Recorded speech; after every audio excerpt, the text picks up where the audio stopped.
안녕하세요. 일본의 소식을 쉽고 빠르게 간추려서 전해드리는 오늘의 일본입니다. 10월 18일 일요일 오전 뉴스 보내드리겠습니다. NHK 보도에 따르면 17일 도쿄에서 235명, 카나가와 50명, 사이타마 45명, 치바 32명, 오사카 50명, 홋카이도 27명, 오키나와 34명의 감염이 확인되는 등 총 624명이 확진 판정을 받은 것으로 파악되었습니다. 일본 내 감염이 확인된 사람은 92,788명이며 요코하마 크루즈선을 포함하면 총 93,500명이 감염된 것으로 파악되었습니다. 한편 도쿄에서 3명, 나가노, 효고, 오사카에서 각각 1명, 이렇게 총 6명의 사망이 발생하였으며 누적 사망자는 일본 내 감염이 1,671명, 요코하마 크루즈선 승선자를 포함하면 전체 1,684명이 되었습니다.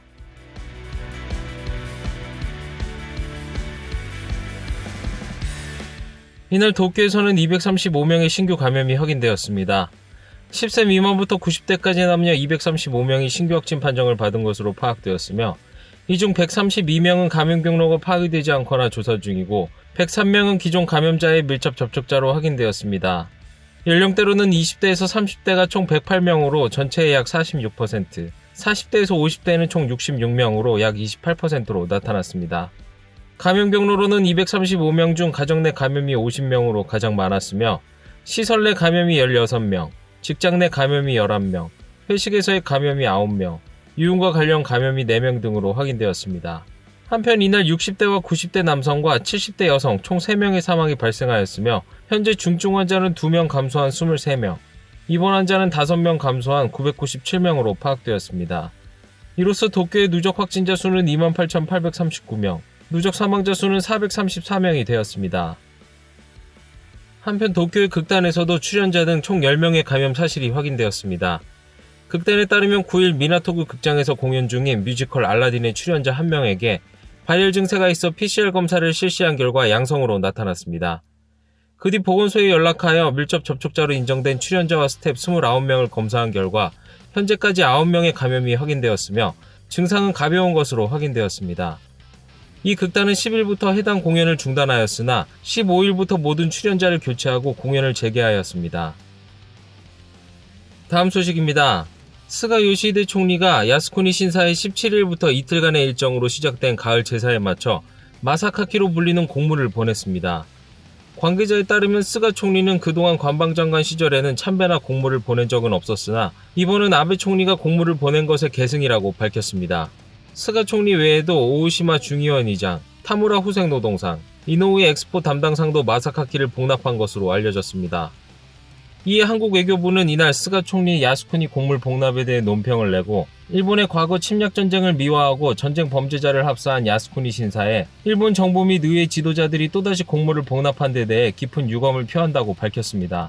또한 중국 관영 매체인 신화통신 또한 스가 총리의 야스쿠니 공물 복납에 대해 소식을 전하며 야스쿠니 신사에는 제2차 세계대전 A급 전범이 합사되어 있으며 중국은 일본 정치인의 잘못된 방식에 단호히 반대하고 침략의 역사를 직시하고 반성하도록 요구한다라고 비난하였습니다. 다음 소식입니다. 17일 도내 호텔에서는 2019년 11월 101세로 타계한 나카소네 야스히로 전 총리의 정부와 자민당의 합동장이 열렸습니다. 先生が推し進められた改革の精神を受け継ぎ国政に全力を傾けることを誓い申し上げてお別れの言葉といたします。 장례식은 당초 3월에 열릴 예정이었지만 코로나19 바이러스의 감염 확대에 따라 연기되었습니다.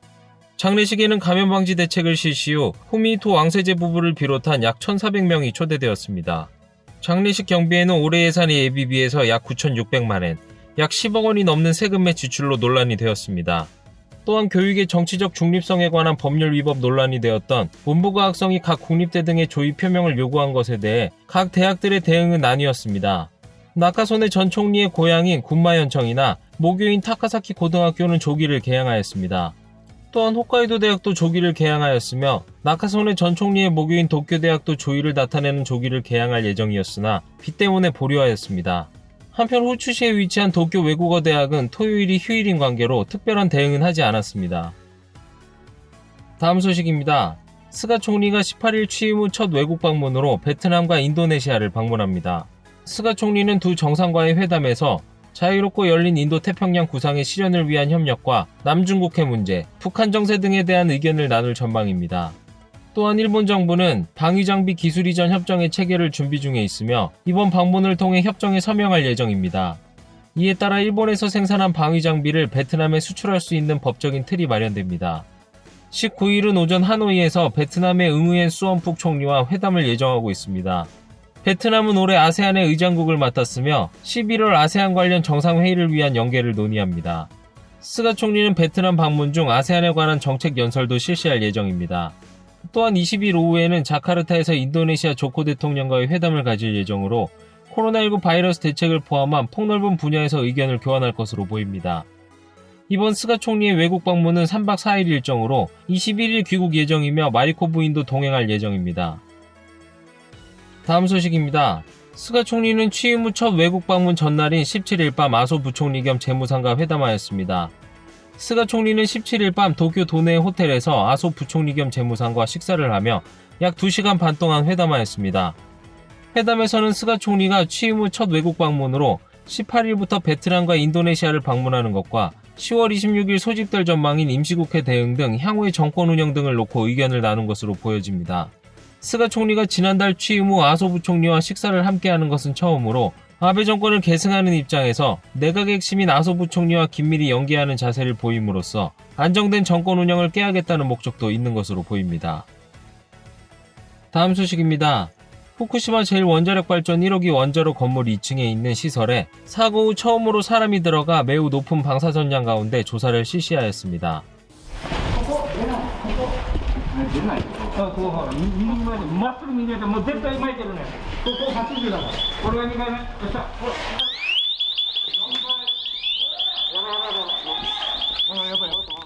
원자력규제위원회 조사팀은 9일 1호기 원자로 건물의 공기조절 기계실을 사고 후 처음으로 조사하였습니다.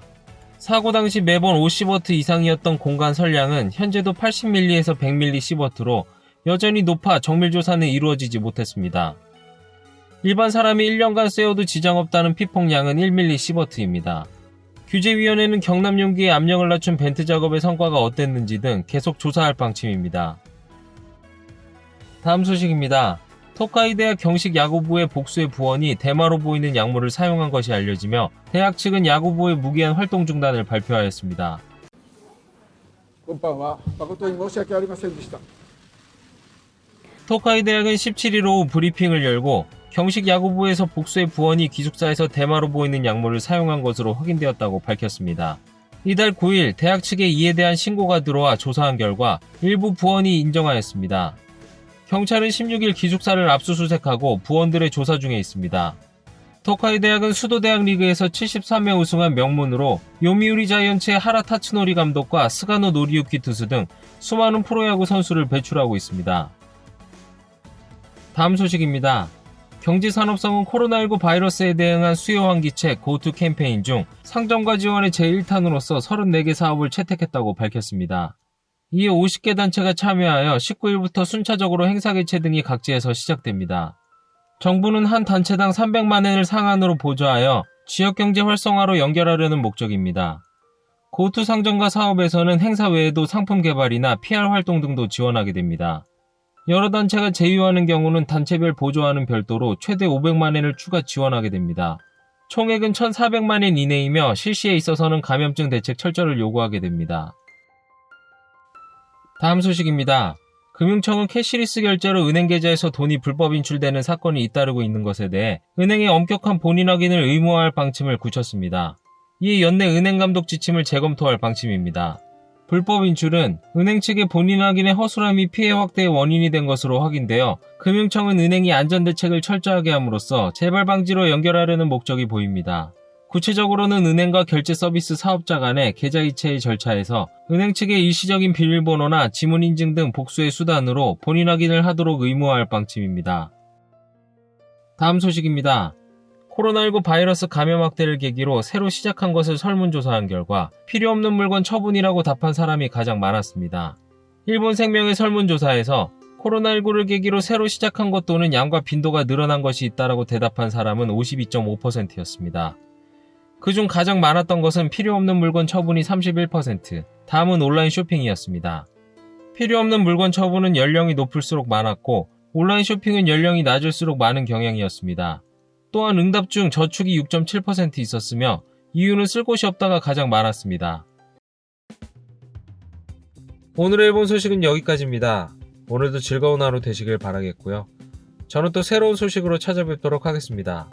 시청해주셔서 감사합니다. 이거저튜브였습니다.